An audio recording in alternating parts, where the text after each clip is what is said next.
Alrighty, what's going on, everybody? We Good are luck. back again with more flesh and blood content. Me and my pal Eric. How's it going? Going good, man. How you doing? Oh, just wonderfully. I'm seeing a Shiyana on board, so I guess John's just showing that he's more rich or lucky than the rest of us. I saw that Shiyana, and I'm like, that one card is probably more value in most of our binders, including Dante. So we're looking. I know for a fact it's worth more than every card I own. That is 1,000% for sure. So you are absolutely correct. He's starting nice with an card, though. induction, or not an induction chamber. Technocore. A Technocore. Can you do that? You can start with whatever you want. I'll be honest here, Eric. You're gonna have to guide me through this. Sure. It's the blind leading the blind here, I think. Oh, Shiyana is copying Dash, and so Shiyana gets to start with an item in play. Oh, I see. Oh, okay. So because she's against Dash, you get to start with with an item in play because you're copying the ability. Oh, that's kind of cool. Yes. All right, neat. So I guess because he runs the Technocore in his deck, he just took it out. Not bad. Yeah. Well, that's very helpful for him. I'm sure he probably enjoyed that one. It's very nice to start with. He's enjoying the benefit of a turn one sigil. Must be nice. Turn one sigil, pretty good. He came in. He did. So Jonathan did start player on the right playing Shiyana. He did come in with Talishar. Talishar, an interesting weapon. It is a generic. Shiyana doesn't really have that many options to go with, so Talishar is the choice here. Swings in for 4. It gets a rust counter, I believe, each swing, and when it hits 3 rust counters, it breaks at the end phase. So you get 3 hits for 4 each, and then your weapon goes goodbye. So we'll see. John did swing with it turn 1. I don't know if I would have done the same personally because, unless you have no attacks in your hand. Yeah, unless you have no attacks in your hand, it's I don't know. I feel like it's very risky. You only have 3 swings of that weapon, so you really got to conserve them and use them when you need them. Wasting one on the first turn, I feel like, is not the play. You are getting cards out of Jackie's hand, but at worst, Jackie gets to cycle some of his worse options, let's say, and be able to still swing back because he's going second. So I'm with you. I don't know if I would have swung with it turn 1, but obviously I have never played a Shiyana deck in my life. I can't even imagine to afford a card like that. So or to afford just playing it. Seriously, John obviously knows more than I do. He's probably piloted this deck quite a bit, so. He knows what's going on. Coming in with an aggressive turn though. Yeah, I was about to say he probably picked second and he's making it work. He's getting the goods. Yeah, without a doubt. Blocking with a Mugenshi release. Is he running like a full combo line? He might be running the Lord of Wind combo line. I assume. He has the Snapdragon Scalers, so it might be Mugenshi, snap it, and then go into Lord of Wind. I'm not 100% sure. It might just be like a convenient yellow card that blocks for 3. Deals 4 damage, I believe it is. I can't remember off the top of my head. I've been playing too much. Yeah, it's 4. It's 4, and then off combo it would gain a +1 if he had the whelming. But just off base it's 4. But we did see Jackie get the hyperdriver, which is making life really sweet. He gets to take 5 off. He has a Techlo. He has a hyperdriver. He's living life. He's wishing this were every game right here. He's loving it right now. Unlike that earlier game where he was boosting away his high octanes. This game he's getting the hyperdrivers out. He's dealing at least 5 damage on his first turn, getting a card of John's hand. He's loving it. If I'm Jackie, I'm almost thinking I just eat 5 damage here, depending on what my hand is, and just swing back for even more. The Flock does give John a Quicken token. Because I'm unfamiliar with the deck, I don't know exactly what the Quicken token allows. Oh, he breaks the Snapdragon. Okay. Going for some reverse pressure here. Who's Katsu? Nobody's Katsu. It's Shiyana time. I guess we're going hard in the paint now. So John is going to be swinging back here. Something. Maybe an Alpha Rampage.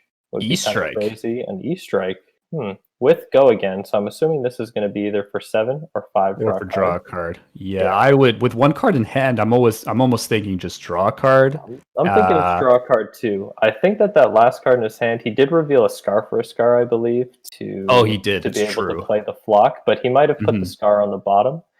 He might need to draw something here in order to be able to play that last card in his hand. So he might be banking on a blue or a yellow, especially if it's an Alpha Rampage, because it does look like he has 1 resource floating right now from his Teklo core. But Jackie is going full man mode, just eating it all. And then it looks like he's actually just going to be playing the Scar for a Scar, and that's going to be for 4 damage. Which he just went with the 7. Yeah, he just took the 7, blocked the last 4 with armor. I mean, Jackie's got two potentially 3 free resources on the first boost here, and he's got a 4-card hand. It's just gonna be a race here, and I'm not terribly surprised because John doesn't have any armor but the tunic left, and he has high octane, so that would help. That's definitely going to help, and that'll probably be why he's taken so much damage there. This is a pretty good card to have. So, and the 0 to 60. That is exactly what you want to see when you have a high octane in your hand. The best 2 cards he probably could have seen on his turn are probably high octane into 0 to 60. Yeah, especially if it's red 0 to 60. Good lord. It looks like it's a blue though. John's only going to be taking 2 damage from it. Jackie is going to be getting an action point here, which is very helpful. Another 0 to 60. I don't think Jackie has run this much in a while because of COVID. So he's taking it out on the Mechanologist. He's going to play as many 0 to 60s as he possibly can. And you know what? If I see a maximum velocity, I wouldn't be surprised. He's a 3rd boost card. He's got 2 cards in hand, I think. So getting a zipper hit, and I don't know if so he did have the Hyperdriver pip there. So that's his one pitch there. So from the Hyperdriver, and he did use the other. Actually, hold on. How does he? High Octane only costs 1. He got 2 from Teklo. So where is his extra pip from Hyperdriver? I don't know if it's a choice. I think maybe it is a choice. I don't actually remember. I also don't know if it's a once per turn. Just because it is a once per turn. Hyperdriver is a once per turn. I just don't know if it's a like a Teklo core is must. I think Hyperdriver might be a may, like you may gain 1 when you boost, but it looks like John's just going to take a full throttle to the face here. Oh my god. What could John possibly have in his hand that that damage would? I guess he's just going to try and block the pistol hits because he can just use like 1 card per hit to block it efficiently. But Jackie should be at 1, 2, 3 boosts, so he has 4 actions for the turn basically. So he can load and shoot that gun 4 times. And he has. John's going to have to effectively block 8 damage here. Yeah, he does have the heart to give him some additional resource too. So John's going to basically have to be blocking 8 here. I'm assuming that's what he's going to be doing with his hand, which is why he chose not to block the throttle that came in. I mean, I don't know what John has personally, but it's looking a little grim here because he has 1 energy. Jackie has 1. Teklo's going to turn it into 2, right? Because everything's a mech card, so that 1 is essentially 2. Let's look at it as a 2. And he has all these action points. He's just going to keep using them to pistol shot every single time for another 4 damage, I believe, because he has 1 floating, turns it to 2. So he's going to be 2 more pistol hits are going to be coming in for 2 apiece. Yeah, so it's too bad for Jackie that he doesn't have another card in his hand too, because this turn could very easily be the game, just based on the fact that he still has his boots up as well, which is yet another action point on the 4 actions he already has this turn. He's looking at his second pistol shot. He's got 1 floating, so he's going to be able to do 1 more pistol shot and end here. John still has 4 cards. He still has the tunic, so he can obviously block with the tunic to go down to 1. He has, I don't know how many points are on his skull cap, so he might have the 1 from skull cap too. I'm not sure. And it looks like John is going to be blocking with a card here, so he's just trying to figure out what he can do with a 3-card hand versus a 4-card hand. He looks like a Plunder Run is going to be blocking for 2 here. Interesting. I was not expecting this match to go so quickly. In my head, I thought that Shiyana would be a lot more defensive. I don't know why. I guess I see a Talishar and I think Cavdine. Fair enough. Yeah, I'm surprised at how fast this is going. This is a much more aggressive from the Shiyana than I thought it would be. John's at 1 now. Both like points of armor on the skull cap have been used. Tunic goes up to 3, giving him a resource, which is handy. I don't know what he swings back with here.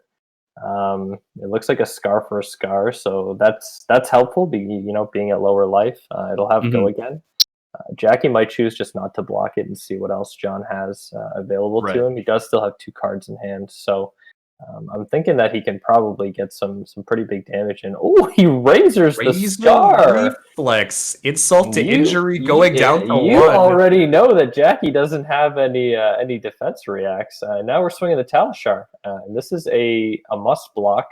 It's only going to be 1 card from hand and a point of armor on the Foundry Heart. Yeah, but still pretty good. Wow, that little sneaky razor, I wasn't expecting that. That was actually the last razor I was expecting, was that scar. And you know what? That might have saved him the game with Jackie only being at 1. He needs to burn a card, because I'm sure Jackie, depending on what his hand was, would love to keep a 4-card hand with John at 1 here, but he's going to block a Whirling Mist Blossom for it too. Very interesting. Wow, imagine getting the Whirling Mist Blossom effect off in this deck too. That would be kind of wild. Imagine getting the razor on the like a snatch or something, or a scar in this case. I mean, who knows what's coming out of here? Crazy. A lot of go again in John's deck. Like I said, much more aggressive than I thought it would be. Obviously, you don't see many Shiyana lists coming out, so this is pretty cool to see. It looks like Jackie. It looks like Jackie's playing the high speed impact here, which is going to have to be fully blocked by John, specifically because he'll die, but also because if it isn't fully blocked, he would get dominate on his next attack, and that would certainly spell the end. Yeah. So if he was at higher life, that would be the reason to do it. In this case, he just does it because it's a necessity to stay alive in the game. And then it looks like we have a zipper hit. I can't tell with the glare, to be honest. Looks like a red zipper hit here, so it's going to come for 5. So John having to block with 2 cards is going to be kind of rough with a 1-card hand coming back at Jackie. Yes, but at least Jackie does it like they're both at 1 here. So really, I think Jackie actually has game because he uses the Foundry Heart. He just blocks. Yeah, no, if I were Jackie, I think he just missed game, to be honest with you, because I used the heart to... Does he have other... he has enough. Oh, he has enough. Yeah, he has 1 resource. He has 1 resource left. He uses the... I didn't realize that the gun was loaded. So he didn't even need to use the heart. He just, pops the boots and then shoots the gun for 2. That was very well played. Yeah, that was a 10-minute game? Holy moly. 13-minute game? That was pretty wild. It's like 2 aggro Iros just duking it out here. See who can leg cap into Rising first. I mean, honestly, kind of like refreshing to see a Shiyana deck coming out of this meta where everything I'm seeing left, right, and center is Ira, Dorinthia, and maybe a little bit of Kano or Mech coming out of the side. So props to John for bringing out a Shiyana, building a deck around it, playing it pretty consistently. I think he does play the Shiyana like decently. It's not just like a one game kind of thing. So props on John bringing that out. Props on Jackie for just drawing nuts first and second hands here. It's one thing to draw it, but it's another thing to draw it and use it properly. So he's also able to kind of bring the tempo and not really let up until the very end there. Yeah, exactly. Great job to both players. It's cool that John's playing a deck that nobody really sees, and I thought he was just doing it to flex, but it looks like he's actually doing it because it seems to be a pretty good... I mean, it's not bad. He was able to output a lot of damage there, way more than I was expecting. I thought this was going to be completely one-sided, to be honest with you. I thought he was going to get blown out. That was pretty cool to watch. Yeah, you get a surprise factor on literally every single one of your cards because nobody remembers that Shiyana gets every single card in her card pool. So, great game. Thanks, everyone, for watching. I hope you guys enjoy the content.